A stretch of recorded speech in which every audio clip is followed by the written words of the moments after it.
Restons encore à Saint-Cyr-l'École quelques minutes avec un autre candidat, le représentant du centre droit, Étienne Erasmus. Il peut compter dans son équipe sur le soutien d'anciens membres de la majorité du maire sortant. Les tensions, les divisions qui semblent donc de mise dans cette campagne. Voici ses explications au micro de Claire Cambier.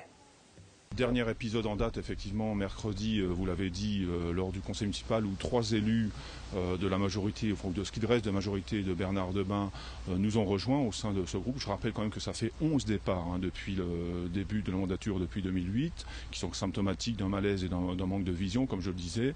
Et le but, effectivement, est de réunir et de rebâtir un projet qui puisse fédérer les sensibilités du centre et de la droite sur Saint-Cyr, absolument.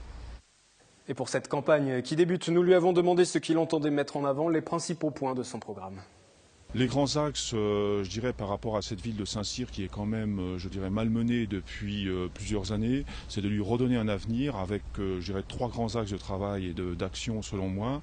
Le premier, c'est offrir à la population un niveau de service et un accompagnement qui soit conforme à l'évolution de la ville et justement à l'évolution de la population de Saint-Cyr parce qu'elle a beaucoup changé à la fois en quantité et en qualité. Nous avons toute une nouvelle population dont il faut tenir compte. Donc accompagner cette évolution, premier axe. Deuxième axe, maîtriser l'urbanisation parce qu'on a vraiment une impression d'action en matière d'urbanisme au coup par coup, mais pas d'action menée et pensée de manière globale. Donc là, il y a urgence à réagir par rapport à cet aspect d'urbanisme et de préservation du cadre de vie, ça me paraît très important.